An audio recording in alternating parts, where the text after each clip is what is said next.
All right, welcome to Right Life Draw. We're gonna go outside for a little minute here.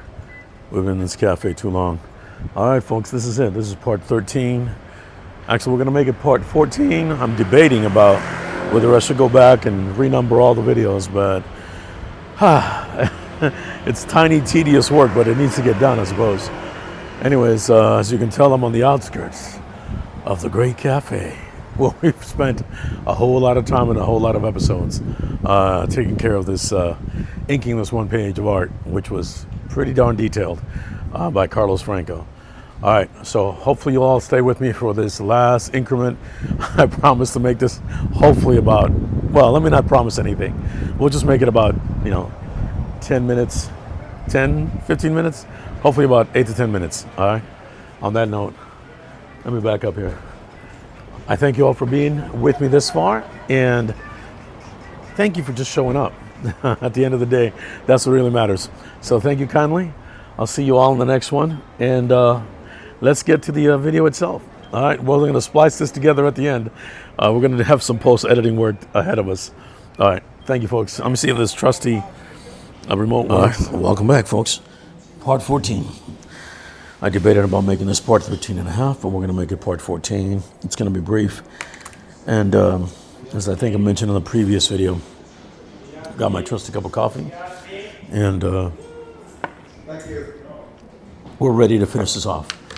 As I'm sure I've said many times before, this is the character of Merida from the movie Brave. It came out in 2015. I lose track of the dates. But let's not waste time on that. If you want to see the how we started this entire inking process, you can just go back in my queue and see all the videos that I've already uploaded and have some fun doing that. All right, so what we're going to use today is going to be a Copic multiliner. It's going to be a 0.1, 0.3. I did pull out this Uniposca white ink pen. It's a brush, white ink brush. But then I realized I won't really need it because I'm going to use this to create a star pattern like I was doing down here. Okay, so this is technically the last part that we are going to ink. And I think I'm going to do it with a little bit of cross-hatching. So let's see if I remember how to do this now. Oh, could it be that I forgot? Let me check the video. Oh, we're good. All right, hopefully you've got, so as you can tell here off camera between the last video and this one, I did do this pattern of for the character. This pixie is actually, I believe, was supposed to represent the character of Magma from the New Mutants from Marvel Comics, as was drawn by pencil by Carlos Franco, a wonderful comic book artist out of New York, friend of mine. Highly recommend his, you'll find his information right under the video if you want to commission him for work, sequential work, or otherwise, a personal commission for yourself or your family member or a friend of yours for holidays. All right, so let's get to it. I always use my trusty scratch paper to lay out my lines, pull lines out. I'll go in depth in another video about why I do that, but I think those that are in the know that have been doing this for a while know why. So if we're going to do this, this gives me the width of the line. It reminds me of it. I need to see it. I can't just read a number for me. So I'm going to keep these pens open. Oops, I just busted the pen in half. All right, let me not be so gruff with them. Okay, here we go. So we're going to go, I wanted to do a pattern that would actually be a sort of a third of a circle. And the only way to do that I can tell would be, of course, I could always ink these completely. Oh, I just realized that I had made a mistake earlier. Okay, let's erase mistakes, because at the end of the day, that's what this channel is all about. I've been saying that for a long time. So I'm going to hold to it. When the pencil originally laid these lines down, there were multiple lines.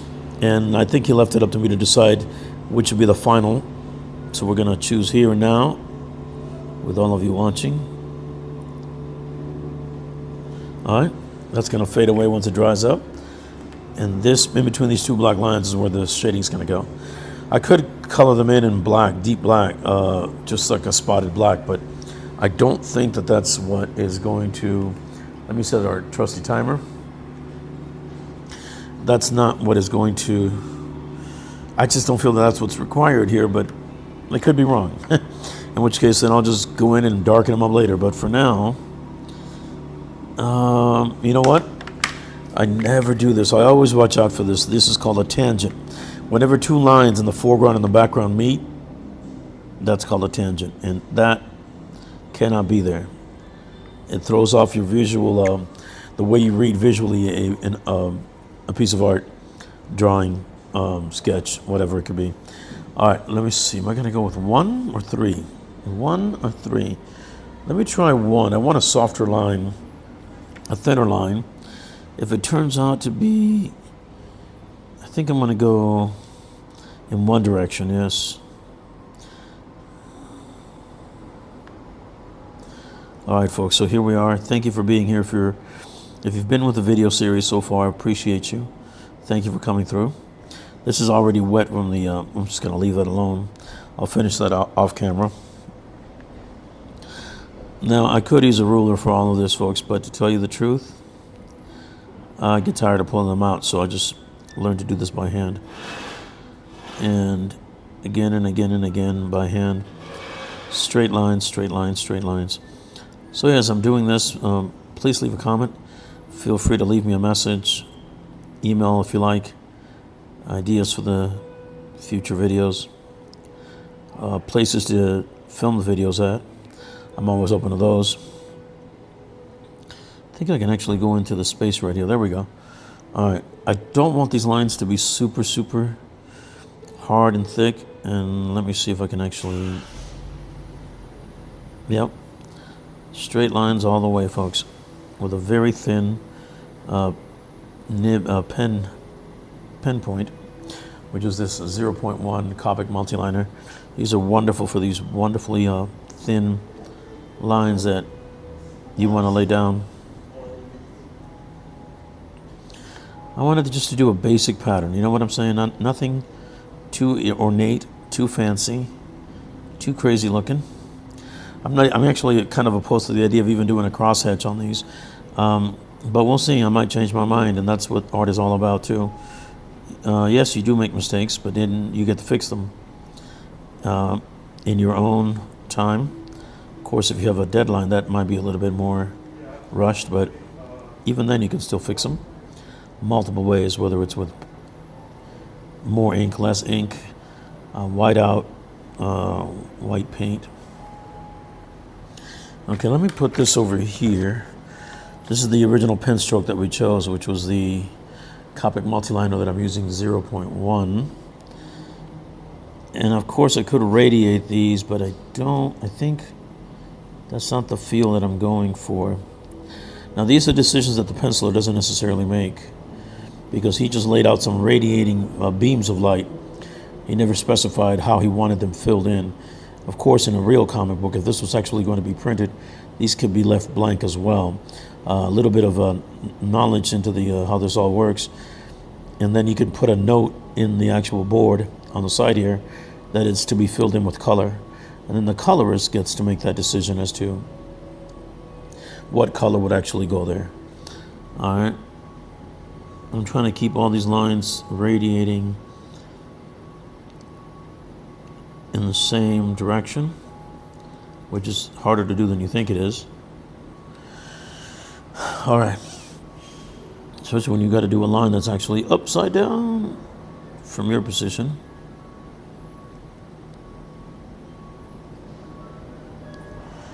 All right, there's a reason why I chose this. If I had darkened these lines, I could create a halo around the character, but I think the character of Magma, this pixie that sort of lends itself to the character of Magma and so forth. Actually, I think he wanted maybe to do some of that filigree of the Magma's power signature on her wings. So let's do some of that. But my point is, my instructional point, I guess, in these how I do what I do videos is you don't want to clutter up the main figure with a lot of useless, unnecessary lines of inking. Just because you're inking someone else, instead of yourself, you're going to go ape crazy on it and just do things that are unnecessary. They don't serve the entire montage, the entire drawing that you're servicing, whether it's, again, a splash page like this or a sequential page. Let's turn this back around, and it's original up and down. Let me get this hook out of the way here. Let's try this. We might have to just untether it from the board altogether. Oops, there's the informational. Stay with me, folks. All right, here we go. Put the pen down. All right, so I see that as my second to last part.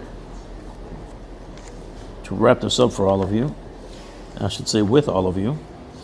Thank you for being here again and again. I couldn't possibly, this wouldn't be half as fun if you the viewer were not there. Again, I appreciate you if you're coming in for the first time. If it is, please definitely like the video, subscribe to the channel, and hit the bell for notifications. And we've got a few more minutes left. So this is the character of Merida from the movie Brave, voiced by Kelly MacDonald, and it was released on June 5th, 2016. So there it is. All right, I just gave credit where it's due, and please be mindful that, as I've said before, the original pencils were done. You can tell. Let me do a close-up here. Oh, can you see him? Yep. Carlos Franco, and he's a penciler, comic book artist out of New York.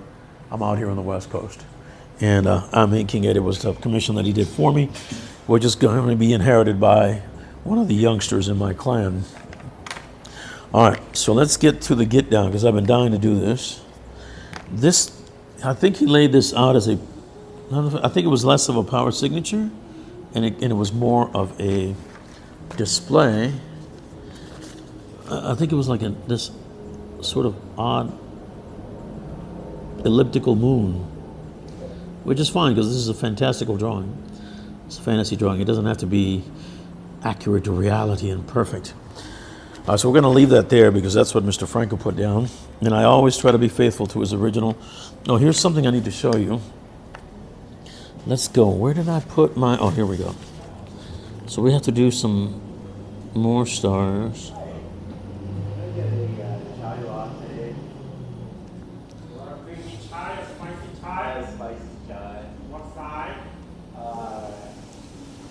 They're just points of light. And then, this is actually part of the bear, so we're not going to put stars there. But there are going to be some stars here. We need to seal that circle completely in ink. That ellipse, the elliptical that he drew. Okay, let me make sure that... There we go. No, these circles are not complete circles. They're more ellipses. But there's a way to fix that. I'm on a starry sky. All right, so can you see me? Can you see this? Okay. All right, folks, here we go. Let's try to wrap this up. I know this has been work for me, because that's my day job. And there's no particular pattern to the stars. There sort of is, but there isn't. I'm gonna let them dry a little bit, like I did these down here, and then I'll go over them, or I should say around them, with this trusty. I'm not going to use the Copic multiliner. What I am going to use is this. Hold on, I need to find it first. There we go. The trusty Sharpie pen. Sharpie is the catch-all, save-all for us inkers. Watch. You go around and make these perfect circles. Yes, by hand. You don't need a template for any of this. So don't ask. I'm already answering that question. For those of you that are, drawing, starting to draw. Hopefully my head's not in the way. Remember, I just laid these down, and it's okay if some of them are a little bit more obscure than others. All the points that are more obscure means that those stars are further and farther away, I should say. This is, I'm going to create that barrier here. That was one star too many, so we're going to cross that out and just leave these two. decisions you got to make along the way. See how it looks much better? Okay. Let me go ahead and do this. And then we're gonna create 2 stars out of 1. And here we're gonna do the same thing. 2 little tiny stars. And I make a circle the same way I do an ellipse or a square without a ruler. Practice, practice, practice. All of this is requiring practice. That star is too big because if it's further away, the smaller it should be. And I want to make these pinpoints as circular as I can make them. Again, it's time consuming, it is tedious, but the final effect is fantastic. If you don't do it, it looks haphazard, cheap, and also it looks like you just didn't do your job right as an inker, or a pencil or inker if you're doing it for yourself. All right, so here we go. And some of it can be a little elliptical, that's okay. All right, that side is done. I'm blowing air on this. I think we're gonna switch the board. Hold on a second, folks. Back towards me. And let's check the time. We're almost out of time, but you know what? We are at, we're at the 15-minute mark. All right, let's see if we can do this in 2 more minutes. All right, you can see it there, it's forming. We're gonna erase all the extra added white paint. I did use a Presto jumbo correction pen from Pentel, fine point. Always get the fine point. I guess you could use the jumbo if it had a jumbo point for something else, but this is fantastic to do this. I've done a lot of star fields with these, or drawings of galaxies and things like that. So you can see that these are not, they're semicircles, or they look like peanuts or something. So we want to make them as circular as possible. Around and around she goes. All right. Okay, there we go. All right. And I think 1 more, 2 more.